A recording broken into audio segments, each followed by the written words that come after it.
इस परिवर्तन की यात्रा में करेंगे क्या? मतलब एक ट्रक हो गया, ट्रक पे 3 होर्डिंग लग गए और उसके बाद निकल गए और आपने मान लिया कि जनता अब इसी के आधार पर आपको वोट दे देगी।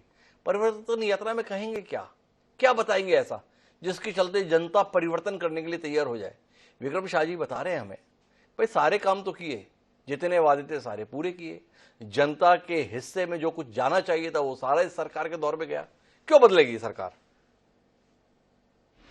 हिमांशु जी, मैं अभी क्या कहते हैं, विक्रम साहब मंडावी जी बैठे हुए हैं। जी मैं उनसे ही पूछना चाहता हूं कि जी बस्तर के लिए पौने 5 साल में एक भी योजना बता दे जो यहाँ पर इन लोगों ने लागू करवाया हो, एक भी इंफ्रास्ट्रक्चर इन लोगों ने खड़ा किया हो।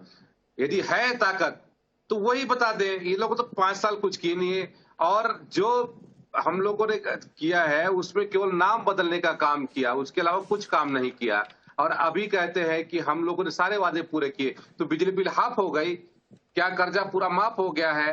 क्या आप लोगों ने कहते हैं जिस तरीके से प्रधानमंत्री आवास के साथ में लोगों के साथ में वादा खिलाफी किया, उनका रोका, आप लोगों ने कहते हैं केंद्र ने जो चावल दिया उसमें चोरी की, वो सारा चीज हम बताएंगे। यदि आप में क्षमता है तो आप जाकर बताइए कि हम लोगों ने चोरी नहीं की, हम लोगों ने आप लोग का कहते हैं घर को नहीं रोका है, आप जाके बताइएगा। हम जो बात कहते हैं, हमको अपनी बात रखनी है, हम जनता के बीच में जाकर रखेंगे। तो केदार जी कह रहे हैं, विक्रम जी सीधे आखिरी दौर की बातचीत है आपके, सारे मामलों में तो विफल हो गए, आप कुछ भी करके नहीं दिए। और जिस बस्तर से ताल्लुक रखते हैं वहां पर कौन सी योजना आपने लागू की इन पौने 5 सालों में? तो क्या आप बात करेंगे? ऐसा केदार जी का कहना है। बड़े नेता हैं केदार जी, कुछ सोच समझ के कह रहे होंगे, कुछ ज्ञानवर्धन कीजिए केदार जी का और हमारा विक्रम जी। जी देखिए हिमांशु जी, मैं केदार जी से पूछना चाहता हूं कि एक ऐसे बस्तर के वैसे नेता हैं जो लगातार 15 साल मंत्री पद पर रहे जी अब उनकी उपलब्धि पूछिए, ये भी उपलब्धि उनकी नहीं है। आज पूरे बस्तर में घूम नहीं पाए, लेकिन आज सबसे बड़ी अगर बस्तर की उपलब्धि अगर कोई है तो मैं जहां तक मानता हूं कि बस्तर जो एक बस्तर आदिवासी विकास प्राधिकरण का अध्यक्ष बस्तर का आदिवासी विधायक नहीं होता था, आज आदिवासी विधायक बस्तर विकास प्राधिकरण का अध्यक्ष और उपाध्यक्ष है, पहली बात। दूसरी बात, बस्तर को लेकर बाहर में एक ऐसा माहौल था कि कोई बस्तर जाना नहीं चाहता था, बस्तर को लेकर डर था लोगों में, वो डर हमने बढ़ाया। आज बस्तर दिन और रात कोई भी आके जा सकता है, बस्तर बदल रहा है, लगातार पर्यटक आ रहे हैं बस्तर में।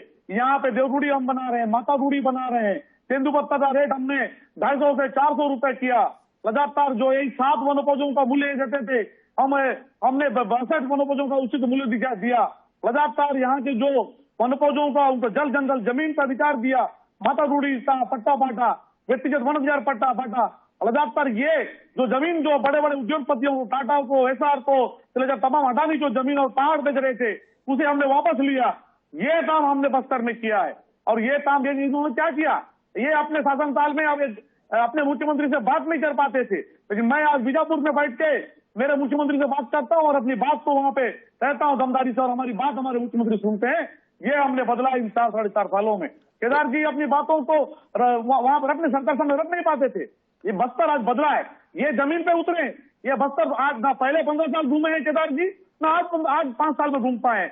अब जैसे चुनाव आ रहा है तो ये परिवर्तन यात्रा, ये यात्रा के नाम से घूम रहे हैं, लेकिन जनता जान रही है कोई परिवर्तन की लहर नहीं है। परिवर्तन तो पहले हो चुका है, आपको हम लोग 75 पार करने जा रहे हैं। जनता ने मन बना चुका है, किसान मन बना चुका है, और बस्तर का आदिवासी पूरी तरह से मन बना चुका है कि एक बार फिर से कांग्रेस की सरकार बनेगी। तो कोई परिवर्तन नहीं होगा, बल्कि 65 बार पिछली बार थे, अब की बार 75 पार कर जाएंगे, ये विक्रम शाह जी का कहना है। आखिरी टिप्पणी केदार जी आपके द्वारा। कांग्रेस की सरकार रही, 3 साल रही, 3 साल की सरकार में ये 15 साल सत्ता से बाहर रहे।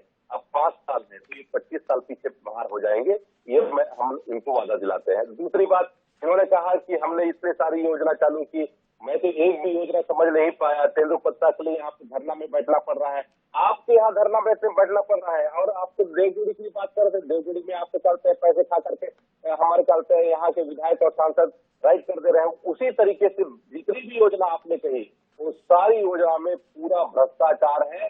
आप चाहे तो मेरे से रिकॉर्ड ले सकते हैं, जनता के पास में आप किस मुंह से जाएंगे और किस मुंह से आप कहेंगे। आप तो बच रहे हैं यहाँ से, जनता की बात जवाब देने से बच रहे हैं। यहाँ पर कलेक्ट्रेट का घेराव हो रहा है। आप तो समझ सकते हैं कि कलेक्टर अपने दायित्व का निर्वहन नहीं कर रहे हैं। तो कुल मिलाकर हम बातचीत के नतीजे पे पहुंचे तो दोनों पक्ष अपनी अपनी उम्मीद को लेकर बहुत आश्वस्त हैं। केदार कश्यप ये जताने की कोशिश कर रहे हैं कि बस परिवर्तन यात्रा की देर थी, इस यात्रा के साथ ही अब सत्ता का परिवर्तन होने में कोई देर ना रहेगी। वहीं विक्रम शाह जी को भरोसा है कैसी भी यात्रा निकाल लें, जनता परिवर्तन के मूड में नहीं होगी, कोई परिवर्तन की लहर नहीं है। विक्रम शाह तो इस उम्मीद के साथ हैं कि पिछली बार से भी ज्यादा सीटें कांग्रेस को मिलने वाली हैं। अब इसका नतीजा तो जनता ही देगी। जब नतीजे आएंगे मतदान के तो उस समय पर हम इन दोनों नेताओं से फिर बात कर लेंगे। पर अभी कल मिलाकर दिखता ही है कि दोनों पक्षों के हौसले बुलंद हैं और दोनों पक्षों के हौसले बुलंद होना हमें आश्वस्त करता है कि चुनाव दिलचस्प रहने वाला है। तो ऐसे दिलचस्प चुनाव के लिए आप दोनों नेताओं को बहुत बहुत शुभकामनाएं और आपका बहुत बहुत धन्यवाद हमारे साथ जुड़ने के लिए। तो आज के इस कार्यक्रम में इतना ही, कल फिर मिलेंगे नए विषय के साथ। मुझे दिए सर प्रणाम।